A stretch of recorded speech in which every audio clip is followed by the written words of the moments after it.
যে একটি দল জামাত তারা মিথ্যাচারের জন্য সবসময় তাদের নতুন একটি পদ্ধতি নিয়ে তারা মিথ্যাচার অপপ্রচার করে যাচ্ছে।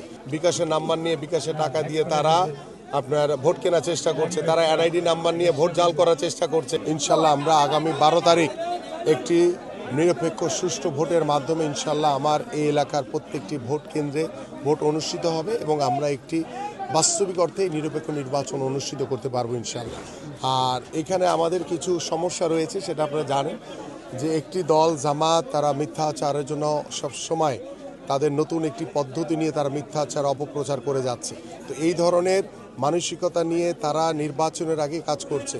তো তারা যদি নির্বাচিত হতে পারে তাহলে দেশের পরিস্থিতি কত ভয়ানক হবে সেটা বলার অপেক্ষা রাখেন। এবং আমাদের নারীদের বিষয় নিয়ে জামাতের আমির যে কুরুচিপূর্ণ মন্তব্য করেছে এটার তীব্র প্রতিবাদ এবং ঘৃণা জানে। কারণ আমরা যেখানে আমাদের নারীদেরকে এগিয়ে দেওয়ার জন্য, সমান অধিকার প্রতিষ্ঠার জন্য একসাথে যাতে এগিয়ে যেতে পারে, নারীর স্বাধীনতাকে আমরা প্রতিষ্ঠিত করতে চাই, সেখানে তারা একটি আমাদের এত বড় জনগোষ্ঠীর অর্ধেক নারী, সেই নারীদেরকে দমন করার জন্য তারা এখনই নির্বাচিত হওয়ার আগেই যেভাবে নারীদের উপরে স্বাধীনতা খর্ব করা হচ্ছে, সেটি আমার কাছে মনে হয় যে আমাদের নারীদের এখন ভাববার সময় এসছে যে আমার স্বাধীনতা আমার হাতে, সেই স্বাধীনতা রক্ষা করা কিন্তু তাদের দায়িত্ব। এবং তারা সেই সুচিন্তিত মতামতের মাধ্যমেই আগামী 12 তারিখ যারা জনগণের জন্য, যারা সকলের সম অধিকার প্রতিষ্ঠা করতে চায়, নারীদের, আমাদের পুরুষদের, সেই মানুষগুলো যাতে সঠিক সিদ্ধান্ত নেয় সেটি আমি সকলের কাছে আহ্বান করছি।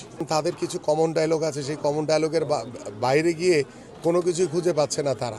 তো যার কারণে তিনি একজন শীর্ষস্থানীয় নেতা হিসেবে তার কাছ থেকে যে রাজনৈতিক শিষ্টাচার থাকা উচিত সেটা আসলে আমরা দেখতে পাইনি। সো আমার মনে হয় এটার সিদ্ধান্ত আগামী 12ই ফেব্রুয়ারি বাংলাদেশের জনগণই সিদ্ধান্ত নেবে ইনশাআল্লাহ। বলেছেন যে স্বাধীনতার ঘোষক জিয়াউর রহমান নয়, ডক্টর ওলি আহমেদ দিয়েছেন। এ তো ভাই, এটা তো অবাস্তব কথাবার্তা, এটা তো হাস্যকর কথা ছাড়া কোনো কিছু না। ছোট ছোট বাচ্চারাও জানে যে শহীদ রাষ্ট্রপতি জিয়াউর রহমান স্বাধীনতার ঘোষণা দিয়েছিলেন। তিনি রাজনৈতিক ফায়দা হাসিল করার জন্য বিগত হাসিনার মতো তিনি সেই পদ্ধতি হাতে নেওয়ার চেষ্টা করছেন। বাট বাংলাদেশের মানুষ এখন অনেক সচেতন। বাংলাদেশের মানুষ কোনো মিথ্যাচারকে কখনোই প্রশ্রয় দিবে না এবং বাংলাদেশের কোনো দায়িত্বে কখনোই কোনো মিথ্যাচার হতে পারে না ইনশাআল্লাহ। কখনোই হয় না, বরং আরও ভোট কমে যাবে তাদের তো ফিক্স ভোট। তারা বিভিন্নভাবে প্রভাবিত করার চেষ্টা করছে জনগণকে।